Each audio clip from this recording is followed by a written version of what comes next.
Welcome to Big Blend Radio, where we celebrate variety and how it adds spice to quality of life.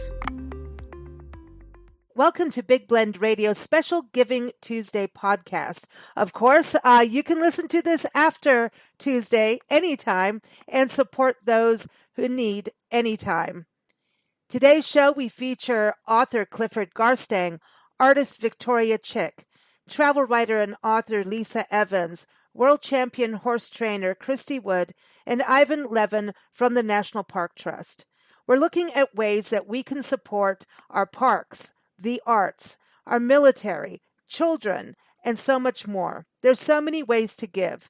Sometimes we can just pay it forward, leave a few dollars in a plant pot somewhere for someone to find it, or maybe it's going and volunteering time at a local shelter. There's just so many ways. And of course, with the national disasters that we've had this year, with the different hurricanes and wildfires, there's no end in need. Take a listen to the show. We hope it moves you. And if anything, the one thing you can do is share these messages. Thank you so much. Happy holidays.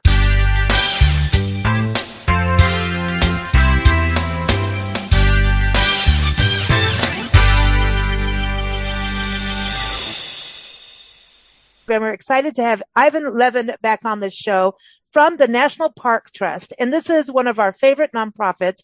They do so much to engage people within parks. And also they help to expand our national park system. They've done so much. They were started to establish back in 1983. So, they've been around. They've worked across the country. They work with military veterans and the armed forces. They work with students of all ages. In fact, they have a Kids in the Parks Day that they do every May. So they do a lot of programs and we love what they do. And so, Ivan, welcome back to the show. How are you? I'm good, Lisa. Thank you so much for having me. How is Buddy Bison? I was telling people that's a good a good gift for the holidays, right? Oh, Buddy Bison is a great gift for the holiday. You'd be surprised how many pictures we get of where Buddy Bison has been across the country. But Buddy Bison is busy. He is really good. National Park Trust is really good. And Buddy Bison is our woolly mascot. So, yeah, we definitely have lots of adventures with him throughout the year. Everyone, you can go to parktrust.org to learn more. But you guys do so many amazing programs.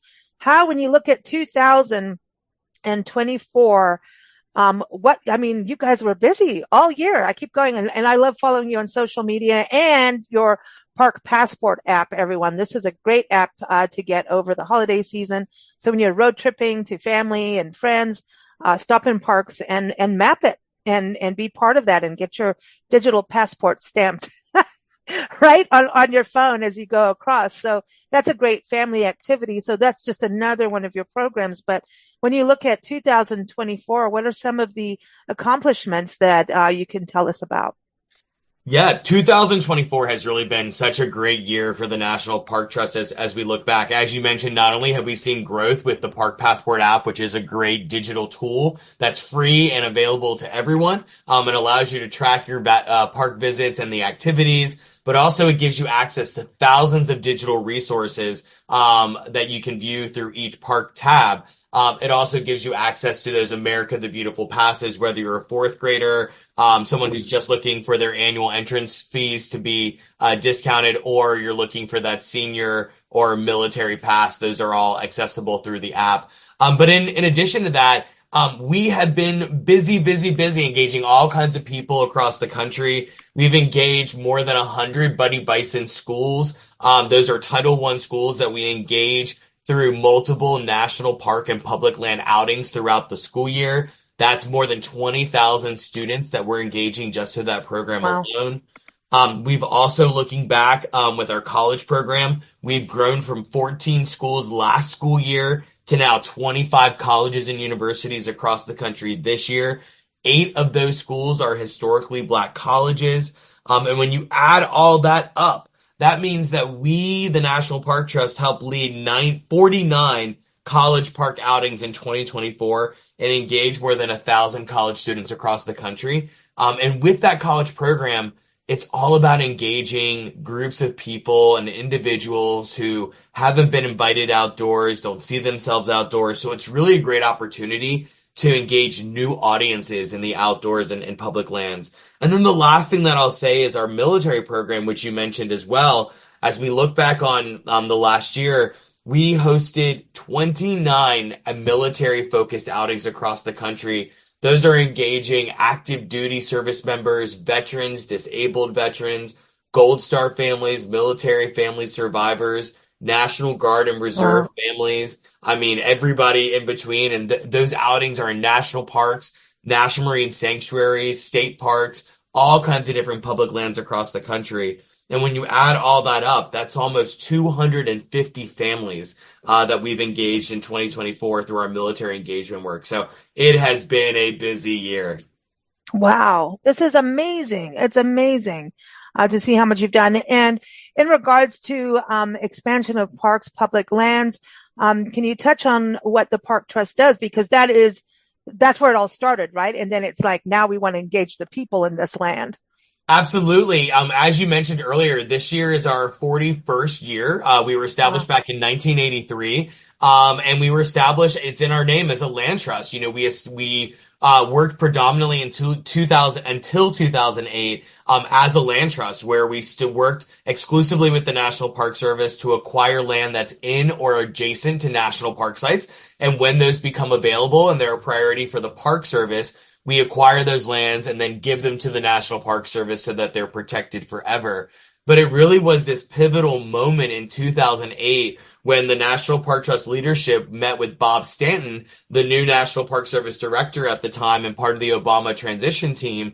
And he said, what you do to preserve lands is great, and you need to continue doing that so that we have these lands protected forever for generations to come.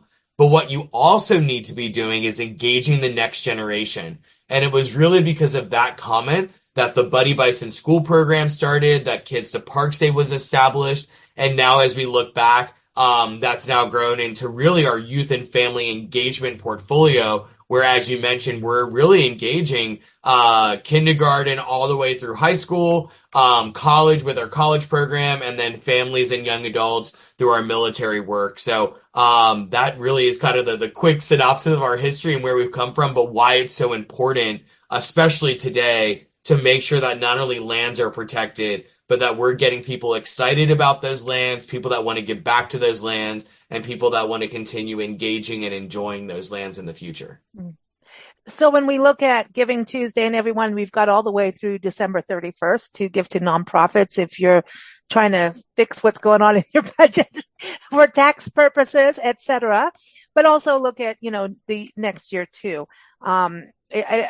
People give for very many reasons, but I think, investing in our parks and education, our youth, our military service, should be at the top. It's like one of those things at the top. And I know you've got some new programs coming in 2025, but when someone makes a donation to the Park Trust or purchases a Buddy Bison, right?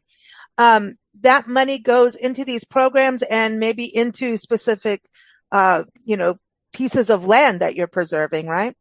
You are correct. So first of all, 86% of our revenue goes directly back into programs. So, we definitely are program focused. And your dollars can either go towards our youth and family programs or towards our park preservation projects. You really can make that decision between either one of those areas or say give it to where the need is most. And the end of year is very important to not only the National Park Trust, but to all nonprofits. But we really do rely on individuals nationwide who care about their parks and public lands, whether it's about the land itself or making sure people care about those lands and getting into those lands. We really do look to Giving Tuesday and end of year as a moment to connect with people, as others do. So parktrust.org, as you heard, is definitely a great place to go where you can donate and learn more about our organization. And also check out our Charity Navigator rating and some of our other just information about our organization to see how strong we actually are. Right on. That's why you're on the show. We trust you guys and we love what you do. I personally love that you are bringing the military connection into our parks. And I think the Park Service, also realized that in regards to them, they've made it like free for veterans to go in and their families, which, and for active duty, right? That they can go into the parks for free. That's true. Yes, the pass is available if you're active duty. It's renewed yearly and it's free to you and your family. So everyone in your vehicle when you go into these more than 2,000 federal lands, including national parks. And then if you're a veteran, you also, or a Gold Star family, you get the lifetime military pass. So once you get the pass, it's good for the rest of your lifetime. And again, it's good for everyone in your vehicle. And when we do these military engagements across the country, at every single event that we do, the only formal thing that we do, in addition to providing these amazing national park experiences, is we invite every family, every service member up. We shake their hand with the National Park Service leadership that we're with. We thank them for their service and their family sacrifice, and we present them with either that annual or lifetime military pass, and we present them with a military National Park Trust challenge coin. You know, those are the formal, small things that we can do to say thank you, and that's really the power of that pass, is not only to say come back, but also thank you for your service. And this is really what it's all about, is one of the things you're fighting for is to protect these public lands that we're lucky enough to have in America. Right on. Right on. I love this. I love this. So are we going to have another Kids in the Parks Day? Next Absolutely. year? Yeah, and 2025 is actually a big year, Lisa, so I'm glad that you mentioned it. So it is the 15th annual Kids to Parks Day coming up this year. So we have a lot to celebrate, looking back at the last 15 and looking forward to the next 15. So it's a big year. It's the third Saturday of May, which I believe is May 18th this year. And like I said, it's a big year. 15th anniversary. You can learn more at parktrust.org or kidstoparks.org. Right on. So a lot coming for next year. So people, whatever you do in donations right now will help future generations and the generations living right now that want to connect with parks, kids, veterans, military families, and college students, and the land itself, the actual park lands itself. So a lot coming for 2025. You're going to be turning 42, and I wish I could remember how good that was turning 42. So that's a good year. When is your actual anniversary date for the Park Trust? Yeah, the actual anniversary date, it actually falls in October. But we kind of celebrate yearly. Once we hit 40, we kind of take the opportunity to celebrate, throughout the year. So, looking forward to year number 42 coming up in January. Awesome. Thank you so much, Ivan. We look forward to next time having you on the show. I know you'll be back on talking about your military programs. I know you'll be back on talking about Kids to Parks Day. That's always exciting. And what I've loved over knowing you over the last few years is watching Kids to Parks Day and seeing communities that Nancy and I travel to be part of them. I'm like, wow, look, they're doing an event. They're doing an event. And there's this whole database where you can sign up and be part of this program if you're a community.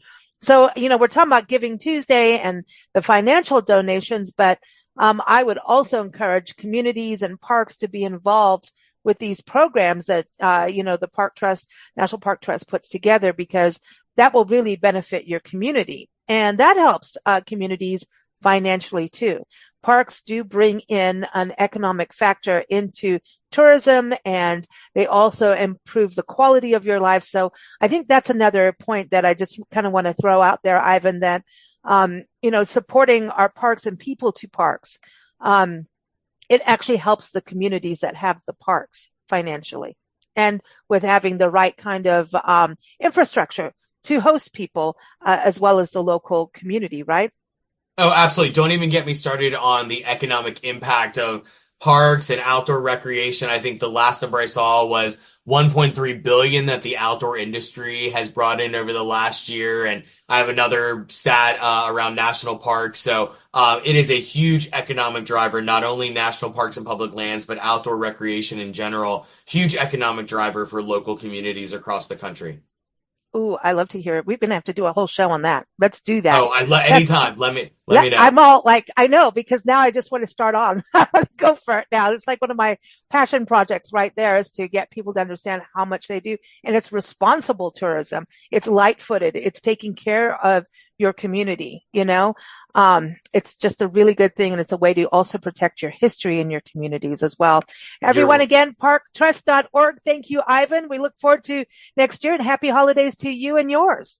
Thank you for having me, Lisa, and happy end of year celebrations out there to everyone.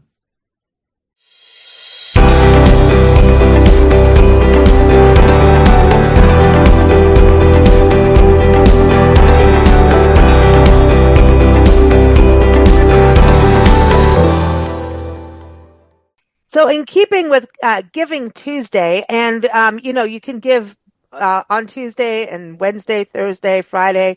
You can give any day you want, but we want to focus on special nonprofits and programs and projects that people are working on to better the world, whether it's horses, humanity, you name it. And I say horses and humanity because Christy Wood is here. You hear Christy Wood every second Saturday with her ABCs of horses here on Big Blend Radio. She's a world champion horse trainer, but she also has a very big heart for those who are in the armed forces or veterans of fighting for our country. And so, Christy, I know that you have been working on the project with all-terrain vehicle, not vehicles, but wheelchairs. I call it a vehicle because it is actually for veterans. Tell everybody a little about that because it's through the Independence Fund, right? That's correct. It's the independencefund.org, and they are the veteran association that helps provide these all-terrain wheelchairs for veterans. And it's just,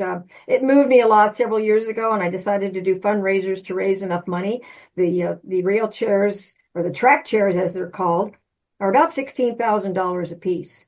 But that track chair can give a veteran almost some of his normacy back, or her normacy back again, by being able to go out to the beach, be able to go up in the mountains and possibly go hunting, go out to their 20 acres of oranges and do farming. And it just really helps them to get back out into basically like the elements and the world again, just to feel normal and to be almost feel productive, but also to be able to enjoy life again because their life has changed. Their life has changed because they've been defending our freedom. And that's what moved my heart.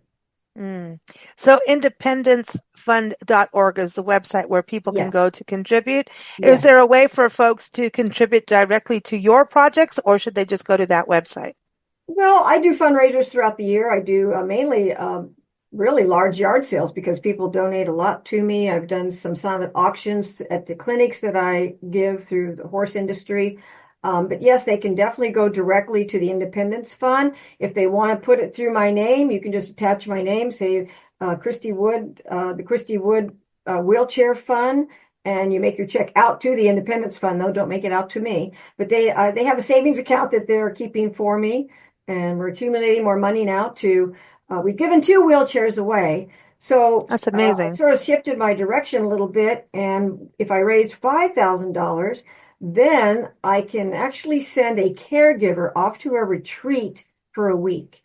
And I thought, you know what? I've given 2 chairs away. Let's go ahead and try to reward the husbands and wives that are doing full-time care to their spouses who have sacrificed part of them protecting our land. So we're the family. Right now, yes, $5,000 for a caregiver. That is wonderful. And everyone, to keep up with Christy, go to her website. It's wdnhorse.com for Wooden Horse Training Stables. After all, she is Christy Wood. You can also listen to her Big Blend Radio podcast right there and get her books and horsey gifts. There's some great gifts on there, just saying. And one of them is a wonderful, she does the Chief Joseph Trail Ride every year. Which is following Chief Joseph and the Nez Perces trail when they were trying to escape the cavalry way back when. And this is an amazing program. And you have I want to say it's not a handkerchief, but it is, right? It's what would you call that? A kerchief? We actually have a scarf. Yes, we have a scarf, which is a handkerchief, a large one that you can wear, but it actually has the full map of the historic Nez Perce Trail on it. And it also has the years that, it's identified by the years because my book, Hoofprints Across Time, A Trail Ride to Remember, is not in chapters, it's in years. So it takes 13 years to complete this ride through 4 different states, and the scarf is definitely shows you the states and the trail. that you can follow. And you're giving 15% of the proceeds of that towards the actual trail ride itself, which is becoming its own nonprofit. We're going to do a whole show on it later, but Yes. 15% of the profits, right? From Yes. that, the Yes. sale of those. Yes. And it's really exciting. It's been going for years, but it's growing. So it's going to have its own nonprofit. Now it's already being certified right now. We're going to do a show on it, but it's exciting because it helps fund this unique trail ride. 13-year progressive trail ride.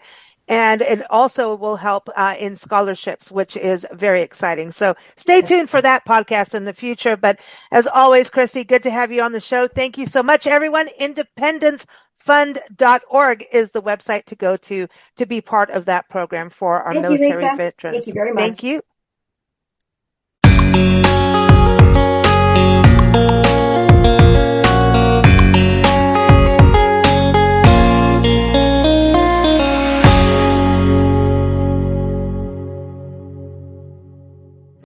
So we've got artist Victoria Chick here talking about the Southwest Regional Museum of Art and Art Center, a project that she spearheaded, I don't know how many years ago, but to get an actual fine art museum together in a destination is not an easy thing. And her and an amazing team have been working diligently on this amazing museum, also an art center. It's about art, education.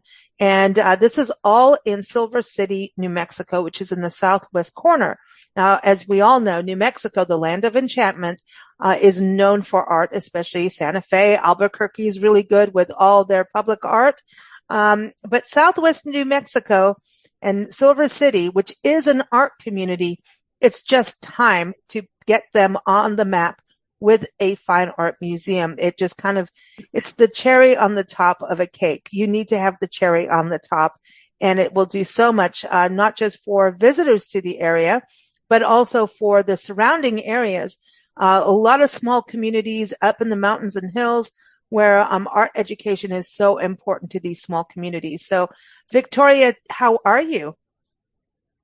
I'm just fine, Lisa, and thank you for having me on to talk about our project here, Make the Museum project. And because we are where we are geographically, we are not near Santa Fe or any of the wonderful museums up there. So we're trying to establish our own wonderful museum in the southwest quadrant of New Mexico. And to do that, we are raising money. We want to purchase an existing building of about 7,000 square feet and transform it into a fine art museum that meets the standards of the American Association of Museums. So we have a lofty goal, and we know that it will help so many people.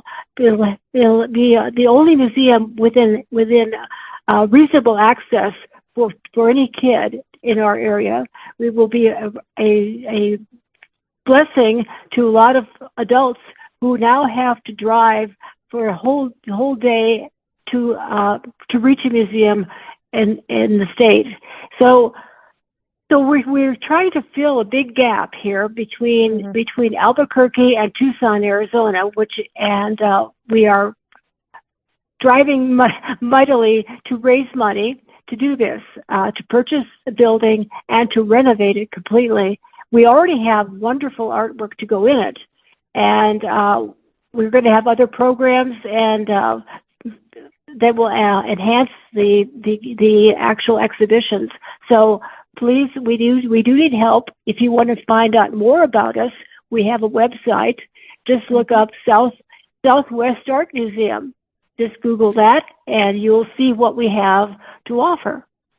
Absolutely. And everyone, you can go to Southwest Art Museum and check that out because and everyone, what's so cool about this is you're helping building, but also keeping the work going forward. And this is a lofty goal. But also on your site, you have the C.N. Flanders Art Research Library. And so that's something you've already, put in that people can view online, right? Which is really great. So and that's they can see a lot of the artwork and the kinds of things we're planning to do once this museum is established. in a physical way.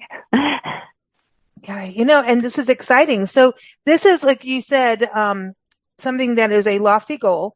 So it's going to help the locals. It's going to help, and then the general, surrounding areas for, the youth and for, so many, to be able to enjoy that. But also it's going to help what is happening in regards to tourism. So everyone, the website is Right. southwest-art-museum.org. That's the website you can go to right now to do, excuse me, an actual donation and to get involved and also to sign up for your newsletter, because that's something good too to do. Yes. Our quarterly newsletter just came out, and if you sign up on the website, we'll see that you get another newsletter at the first of the year. Awesome. Everyone, southwest-art-museum.org is the website to go to. Take a look, especially if you're in the Southwest. This is going to be something that you can easily get to when you're driving on the highway, from Tucson to El Paso. It's going to be right in between there. And it's, I think, a huge bonus for Silver City, which is an art community with a lot of studios and galleries. But when you put this kind of museum in there, it's going to change the whole, vibe of this and make it like for reals. Can I say that? For reals? Yes. Yeah. Well, one more thing is that it's called Southwest, but we have more than Southwest art. We have all kinds of art in the art museum. The Southwest is there because that's the area we want to serve primarily.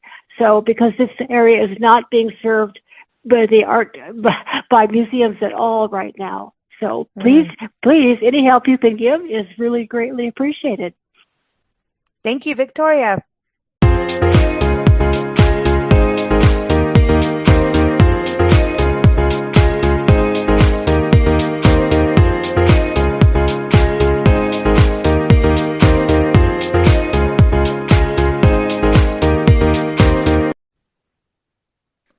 So in Giving Tuesday, we're going to talk about the arts with author Cliff Garstang. You can go to his website, cliffordgarstang.com. And Cliff is going to talk about some regional, local nonprofits in his backwoods of Virginia, right? That's where we're going, Cliff. So tell us about this. It seems like you're in a community that really does celebrate music and writing. It's a great small town with, it's only a population of about 25,000 people, but we have these cultural institutions that draw people from all over. Of course, we're also close to the Appalachian Trail, and so we get lots of visitors who are here for that. But the real draws, especially during the summer, are these two music festivals that we have, and then we also have a year-round Shakespeare repertory company. Okay, so this is all in Staunton. In Stanton. Stanton, but it's spelled S-T-A-U. It's spelled Staunton, but it's pronounced Stanton. All right. Well, every time you come on a show, I have a language lesson of some kind, right? Right. So hey, okay, so you start with the first one. The link is Heifetz. Is it Heifetz? Did I say that right? Yeah. Okay. So heifetzинstitute.org, and the organization is the Heifetz International Music Institute. Ooh. And this is a summer festival of 6 weeks where they have something like 180 brilliantly talented young musicians who come to our town. They stay on the campus of Mary Baldwin University, and they are taught by world-class faculty, some of the greatest musicians from the great conservatories, not just in the U.S., but around the world. It's a string institute, so we're talking violins, cellos, and violas. And then they also have collaborative pianists who are these just brilliant musicians. And for 6 weeks, every night, and sometimes during the day, there is a concert at Mary Baldwin University, and I go to every one. Well, every night anyway. Can't get to all the daytime ones, but the students and together with the faculty perform a classical repertoire, but it's something that I've learned a lot about over the 10 years or so that I've been going regularly to the concerts. And the students are learning how to talk to audiences, among other things. And by the way, they Wow. range in age. There are two groups. The junior division is like 8 to 13. Wow. And, it's amazing to see these young kids playing, virtuosic music. And then 14 to 25 or so are the others. And those are students who are much closer to moving on to professional performances. But they're all learning how to talk to audiences and to explain what it is that they're about to play, and what was Chopin thinking when he wrote this music, and Wow. so it's a great education for us, but it's also great for their confidence. In fact, That's amazing. they're more nervous about that little introductory speech than they are about playing the music. So that's. I understand that. As a singer, and believe this or not, but I could sing my heart out, but I had to speak to the audience, and the band would look at me like, you need to, and I'm like, I can't talk to them. What am I supposed to say? I would stand there silent. Believe it or not. That doesn't work now. I mean, it's scary to talk to the audience when you're doing your thing, the music. That's easy. Yeah. So exactly. That's the Heifetz Institute, which is a big draw, especially during the summer. But they also have some concerts throughout the year, and I just love that they're here in Stanton. And then there's the Stanton Music Festival, which follows the Heifetz Festival by a couple of weeks, and it's a completely different animal. It's only 10 days long, but it draws professional musicians from around the world. There's a heavy emphasis on Baroque music and performing with Baroque instruments, which turn out to be pretty different from the modern versions. And those performances are mostly in this amazing old church, I guess the oldest church in Stanton, Trinity Episcopal Church. The acoustics are great, Tiffany windows. It's a fantastic performance space. And they have something like 70 musicians over this 10 weeks. And they also have choral performances as part of it. So you're getting a lot of Bach and Mozart and, again, classical repertoire, but they also have a couple of composers who work with them. So we get modern music in addition. It's just fantastic. So this one is not just strings, it's everything. And I love the horns and the percussion and a lot of variety. And there's a concert, there are 2 concerts every day for 10 days, plus what they call a nightcap on 3 of the nights. And those are more like speakeasies, I guess, where you go and there's wine and beer. And so Nancy and Lisa would be going to these ones. I love those too. So it's a great experience. So everyone, that is StantonMusicFestival.org. And again, it's STAUNTON because they want to be Stanton, not Staunton. And then let's talk Shakespeare. I know you love Shakespeare, and this is another big event, right? It's a year-round repertory company that does Shakespeare's contemporaries, and then some modern plays that are sort of in conversation with Shakespeare. And really, that theater is the reason I moved to Stanton. I was looking for a way to get out of Washington, D.C., and when I came to Stanton, a real estate agent showed me the theater, which was under construction at the time. And it's the world's only recreation of Shakespeare's indoor theater, the Blackfriars Playhouse. If you click on that website, you'll see the pictures of the theater. It's absolutely gorgeous. And they do between 12 and 16 different plays each year. And usually there are 3 or 4 plays running in repertory. So it's the same group of actors doing all the plays, which is just amazing. And so you go for a weekend and you can see 4 plays, same people doing doing the plays. And so I've been a regular at that theater since it opened in 2001. I used to sit on the board of trustees of the theater, and I'm still a big supporter. And so it's great. And it also brings so many tourists to our town that That's important. it would be terrible to lose this organization. And so all three of these nonprofits need support, and they're constantly looking for new donors, but also new patrons, people who can come and enjoy everything that this town has to offer. So everyone, that is AmericanShakespeareCenter.com, and all the links for these nonprofits are listed in the episode notes, so check that out and give as you can.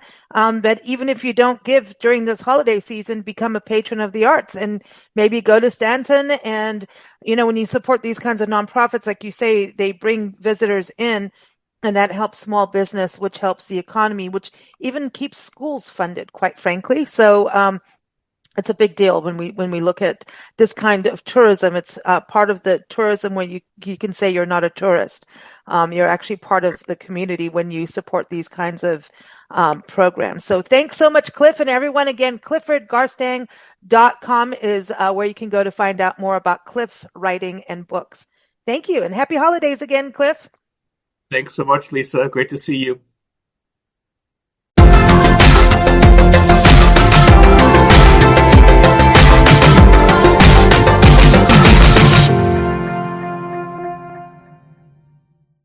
So as part of our Giving Tuesday, we have travel writer Lisa Evans joining us from Mississippi, coastal Mississippi.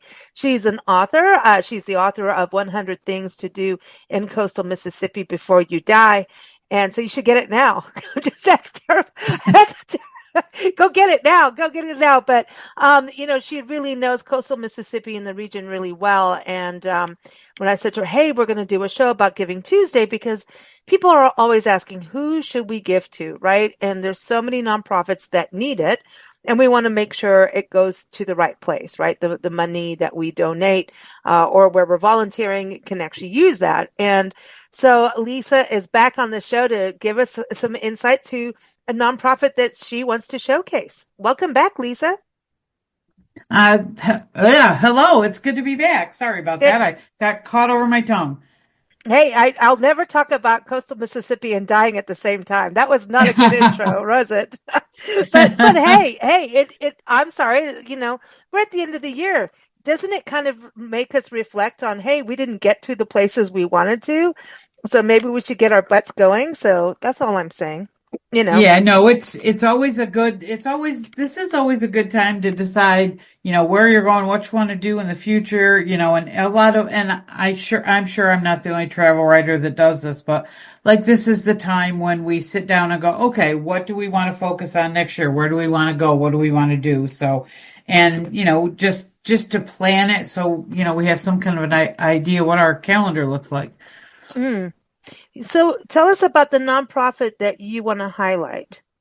Well, I and in this one that I really find, I love it. It's called Operation Christmas Child, and it's through Samaritan's Purse International, and it's just basically what it is. I'm sure a lot of people have heard about it, but I know Giving Tuesday is a little bit beyond what they call their National Collections Week, but you can really do it any time of the year. I know they focus on it for the Christmas holidays or that type of thing, but basically you pack a shoebox and you could do it yourself. You can, get all the supplies you need and pack it and put different things, or you can, and this is what I did this year. I took the easy way out. You can pack it online. You can pack boxes online. Wow. You could do 1, you could do 2, you could do 10, whatever you want to do. I believe it was $25 for a box. And so if you want to donate 50, 100, whatever, They're 25 each, and you get to kind of choose the different items that, they have a pre-built list, and you could pick whether it's for a girl or a boy. You could pick the age group, and then it populates some suggestions on what to put in the box. So I have to admit, one year I did a whole thing of where I got a bunch of people together, and we just packed a bunch, we packed like 10 boxes because they have Cool. drop off locations that you could, in your area. But this year I was just so crazy busy that I just went, you know what? I, had a set amount in my mind, and I just, did the online packing. So I admit I took the easy way out this year, but it still benefits. So, Well, I think it's also cool because they know what the kids want, as well. So they're going, here's what you can do. Here's gift suggestions. I'm on their website right mhm. now. It's SamaritansPurse.org. Yep, So collection week has passed as this airs, but like you're saying, this is something you can always get on board with. And correct. you know what? I want to say that it just also gives you the idea of doing it like now. You could just, I'm not taking away from the nonprofit we're talking about, but what stops any of us making little boxes or little baggies of goodies for those in need in our Cor- immediate surroundings and just delivering them, Absolutely. actual North Carolina, the Southeast has really gone through a lot with Hurricane Helene this year, and people are still recovering. And as we're recording it, it's snowing, and there are people that are living in tents because their houses got washed away. Correct. And I'm thinking, man, I want to go give them comforters and cocoa and there's also people experiencing homelessness across our country. And, everyone can argue about the reasons of homelessness. But as fellow human beings, don't we want people to be warm? It sucks being cold. It does. Yes. And so I think this kind of, the Samaritan's Purse inspires me, like, to just do it. Like, just go gift somebody a box of goodies that needs it. Correct. I mean, and I'm sure even where I am in coastal Mississippi, granted, it's not the homelessness, or as a lot of people refer to, unhoused. It's not, it's a problem, but it's not huge like some of the really large cities, in the country. But again, everybody pretty much knows where the camps are. So, like you said, go to the store, buy things that they're going to need. I mean, we need them, and we have homes. So if they don't have homes, just things like, socks, towels, underwear, for goodness sake, personal hygiene products, that type of Mm. thing. And just throw something in the bag, and, just either drop it off if or there's plenty of charities in your local area. I know there are here. I'm sure there are everywhere. Just drop it off at a local charity. For just to give hmm something back to people. I love this. Samaritan's Purse is international. So this is something that Yes. is global, and you're helping kids globally. And even like if you made a box and it has like, the little soldiers, those little plastic Hmm. toys, like little, or a little doll in there. A little girl gets a little doll and is like, oh, yeah, I have something. Well, That if can you change their world. It makes hope come to life. Well, that's just it. And I guess the reason I tended to focus on this, and I have for the last few years at this time, because, again, it's Thanksgiving, it's Christmas, and, a lot of us are very fortunate in what we have. Now I'm not saying we're all millionaires, but we're fortunate that we have our basic needs covered. A lot of these kids and adults don't, but this particular one, I mean, I have a soft spot in my heart for kids. I think everybody Hmm does. But, reading through, and, there's all kinds of charities, but if you read through some of the testimonials of some of these kids that have gotten these shoe boxes in their lifetime, it will bring tears to your eyes. Telling, like you said, something small like a yo-yo, something just that somebody's thinking It's of them. tangible. It just, but I read through the testimonials, and I'm like, okay, that's it. This is where, this is what I'm doing this year. So I'm really glad. I had no idea about them, so you enlightened me, but you really just kind of put a spark under my butt to get out there and do something, pay it forward. you know, and, Correct. and yeah, I just feel like, all right, I'm going to, you can go with the nonprofit SamaritansPurse.org, everyone. But yeah, this kind of brings me to you as a travel writer. That's, I look like I talked about the Hurricane Helene and everything, right? Mhm. I feel like we all need to rally up for them as travel writers for next year and help them make a comeback in tourism. Um, Right. but I have a friend, Cheryl Ogle, who she's on our shows all the time too. She's a travel writer, not travel writer, excuse me, travel advisor. And during the holiday season, she puts little Ziploc baggies together, little ones, and because she travels a bunch, man, she really Mhm. does. And she takes like a $5 Starbucks card and she'll put like a little thank you note, some chocolates, little in a Ziploc bag because it's clear. She's a traveler, right? So you need to be able to see. And Right. when she catches planes, she gives them to attendants. She gives them That's to, cool.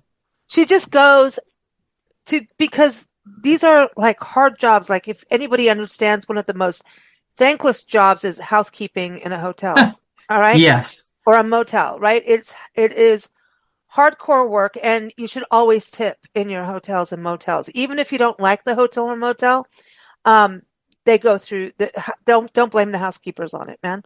You never Hmm. know. And just leave something, just so gosh, a little tip can go a long way and sometimes save someone's day. But she just leaves these little goodies and she goes, who doesn't want a $5 Starbucks card or some other kind of thing? You know what I mean? I'm just using that as an example, but that's what she does because she goes, all of these people during the holidays go through literal hell in the travel Yeah. season. Everybody's Yep. crabbing, flights are delayed, so you yell at the attendants. The flight attendant didn't do it.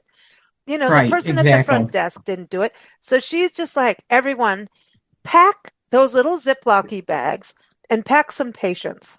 And so I just wanted to bring that up to you because you're a travel writer.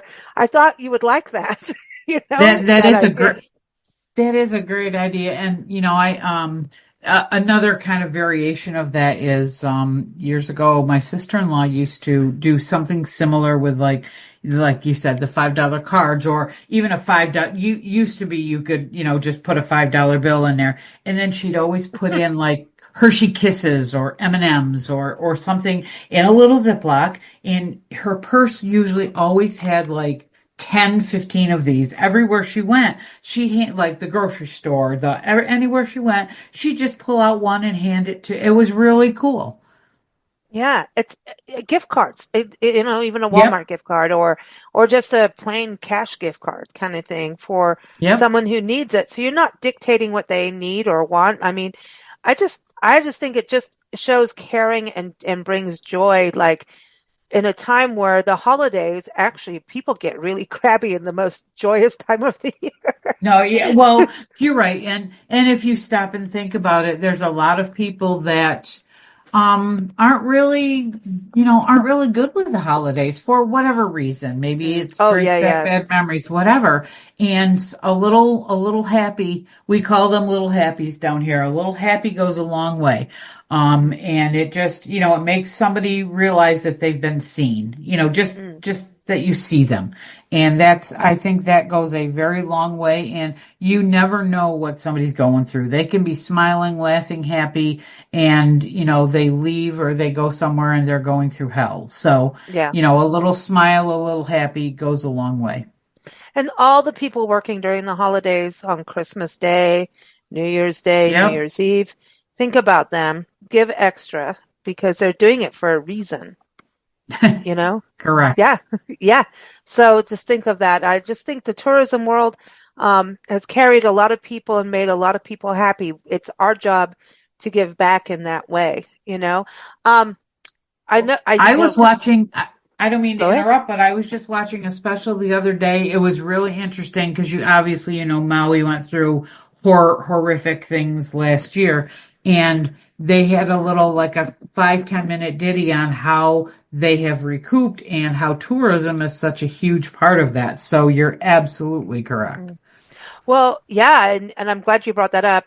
By the way, Sharon Kurtz will be back on in January 1st, talking about, she's in Maui right as we record this, and getting ready Nice. to go down actually today, right now, she is going to cycling down a volcano. Oh But my God. anyways, so January 1st, listen to that, everyone, because she's back in Maui and going to tell us what's going on and what we can do and what they need or That's don't need, awesome. so we're looking forward to that. This is the important role of travel writers, right? It's like what you do, and as also as an author, but like Hurricane Helene, Mm-hmm. we started doing this relief effort and talking about, hey, sending supportive messages meant the world at the beginning of it. But I'm going to say right now, they've only now just got water back in Asheville, North Carolina, in Oh, some wow. areas. Only today as That's we record crazy. this. And everyone, we're recording this just a little bit shy of Thanksgiving. In fact, a week from Thanksgiving. And they only now just got it. Some people still can't get in and out of their houses. And our friend That's Steve and horrible. Karen Wilson, who owned the Lion and the Rose Bed and Breakfast, we did this whole online event during the hurricane. In fact, we even recorded their podcast that we do every first Tuesday, Adventures in Asheville, while Hurricane Helene hit. And we were in Florida. They were obviously in Asheville.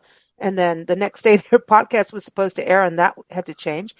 But anyway, they did all this stuff. They were running around baking cookies, using water that they needed to drink to bake cookies and give it to people that had no food, and trying to make this event work. Barely any signal, no electricity, running around. And then next thing you know, they find out that they are more in need than they even thought because of Yeah. all the destruction to their inn and their own. They lost 80% of their personal effects, their Oh my personal goodness. belongings, because of water matriculation that happened. And so, of course, they deal with FEMA and all the insurance, and it all takes slow, and yet they want to open, and it's their biggest season. So I'm using them as an example so that people understand what happened in the Southeast. The Southeast fall, y'all, is one of the biggest seasons because of the change of colors and of, the Correct. leaves, leaf peeping and all of that. The weather's beautiful. And so they lost out. I'm talking about all the states that were affected: Virginia, Georgia, East Tennessee, Florida, South Carolina, North Carolina, were affected. And so what she was saying is like their opening date, what they kept thinking, oh, we're going to open next week. Well, no, you're not. And they're still not open as we record this. They may be tomorrow. Who knows? Actually, probably sooner than, yeah. Anyway, just go to lion-rose.com to see when they open. But because it's Wow. every day is another thing. They say, and I really believe this, and we've done a weekly show with them and bringing people who have been on the show over the years in the region to talk about how they're doing. So many small businesses are doing GoFundMe campaigns right now Mm-hmm. because they're not being recognized by insurance companies and FEMA. And some Wow. are, some aren't, or it's just taking a lot of time and they need to feed themselves. Maybe they've lost a building. Maybe they don't even have a building. That's not their business. There's tour companies that don't have a physical business, but their employees lost their homes. It's such a mess. Um, so what they have GoFundMe's, some of them have GoFundMe's just for employees to help staff get back on their feet. And then in the tourism world, if you think about going back to any of these states, go online and get a gift certificate. It's one of the easiest things you can give is a gift certificate for 2025. That gives people funding now, and you can use it when things get a little bit easier and we don't go as disaster tourists. We don't need to be rubberneckers, Right. but we want to go and support. So what do you think about that as a travel writer and as a traveler to do that kind of I, thing? I think I think gift certificates are great because it gives them the money that they need now, and it also gives them time to get to where they want to be. So yeah, if anybody is in that particular area or are planning, like you said, buy a gift certificate and that gives them some funding to rebuild as they need to by the time the people get here. Yeah, insurance companies and FEMA, that stuff drives me crazy. These people need the help now. They don't need to wait 6 months till you go through all the bureaucracy and paperwork. It's crazy. Yeah. Well, I think the Red Cross is amazing as they step in Oh, immediately, and absolutely. the World sent the World Kitchen. Oh my God, amazing on site, helping people in need with the real basics that they need immediately. But for longevity, and this is a journey, this is not it is amazing how fast things have come together of people coming together to do it. This is what shows our country and our good points of community. Well, But I if you also, stop and think go ahead. the area where I live, Yeah, it was Mississippi. devastated by Katrina. I mean, devastated.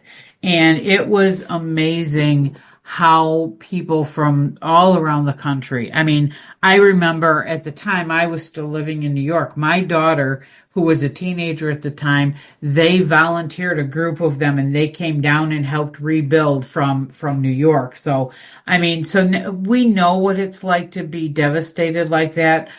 So there's a lot of volunteers here that like go places. A lot of our first responders took like some PTO or whatever and went on their own and went up to help them. And then it's not necessarily in Mississippi, but like out of Louisiana, I believe it's called the Cajun Navy or Cajun Army, Yeah, something they like did a that. lot. The Cajun Navy kicked some butt Correct. in North Carolina. Yes. Holy Yeah, cow. they go. I mean, they're all people that are all volunteer, and they just where help is needed, they just go. Mm. So, if you live in an area that is I won't say used to, but has experienced what the Carolinas are going through right now, they tend to be the first in line going, "Hey, been there, done that. We know what you need," kind of thing. So, Yeah, we've been through a number of wildfires, Nancy and I, and we've been through hurricanes, floods. We did a little bit yeah. of all of it, unfortunately. But that's why I say you see this community spirit. And Hmm. when we went through wildfires, there were a lot of nonprofits that came in, like more on the church groups. The Mennonites came in and rebuilt our town. I literally Yeah. like came in and firefighters, they were fighting. We were in the largest wildfire in Southern California in history at that time, the Cedar Fire. At that time, now it's like crazy, right? Hmm. And burning so much hotter and everything. But these Yeah. firefighters would come in and go to restaurants at downtown. We had a tiny town, tiny little mountain town. So everything's out in the boonies, and you're trying to fight real wildfires in the mountains, which gets wonky. And they would go in, they had staging grounds and everything all around. And we went through this in a year and a half. We evacuated 7 times from real fires. And Oh then my we had goodness. arsonists trying to burn our town down at the same time. So we had these copycat arsonists. And it was Oh, traumatic. It was insanely, it's how I learned about PTSD because I didn't know, like I didn't sleep because you're always watching for fires. We drove around with shovels in our cars because of people setting fires. And the firefighters themselves going out there risking their lives to save ours would go into a restaurant, small business, barely making it. 1 minute you'd see them run out to go and save their house. mm, These firefighters would leave tips and everybody was trying to feed them for free. Thank you, what can we do? They would leave the biggest tips. wow. It just, I still tear up thinking about what those firefighters did for our community. And people came in and really helped. Um, so we do have that humanity in our country, which is beautiful. And We so do. let's do that. Let's do that. That's one thing we can all come together on this year is helping those in need because there's a lot of disasters our country has gone through this year. And if we There can come is. together Absolutely. and internationally, I love the Samaritans personally. I just want to go around and give people boxes everywhere. I want to put Yeah. cookies, and they probably say you can't do cookies. I don't know, but like they have suggestions on what to do, and their website is fantastic Yes. on what to do. Yeah. This is awesome. I love Yeah, this. it's one that I do, and it just, and like you said, you can do your local area as well. There's nothing stopping you, but I always tend to do at least one or two of these as well. Yeah, this is it's awesome. It's awesome. Now, everyone go to SamaritansPurse.org. That is the website so where you can get involved. And also keep up with Lisa. Go to her website, writerlisa.com, and you've got to go get her book. isn't that the truth? Because if you're going to go to Mississippi, coastal Mississippi, you've got to get her book. Where's the best place for people to purchase it for 100 Things to Do in Coastal Mississippi Before You Die? Well, you can obviously Amazon has it as well, but if I have a link on my website and it goes to a local bookstore who will ship it. So of course, I like to, and of course that local bookstore is in the book, but they're just some of the nicest people. It's an independent bookstore and they're just some of the nicest people around. So that's where if you want to order it from them, you can hit online and it'll take you right to their website. And you're supporting a local business right along with it. Awesome. See, this is the way it should be. Thank you so much, Lisa. Always a pleasure having you on the shows, and happy holidays to you and yours. Thank you, and you as well. Thank you for listening to Big Blend Radio. Keep up with our shows at bigblendradio.com.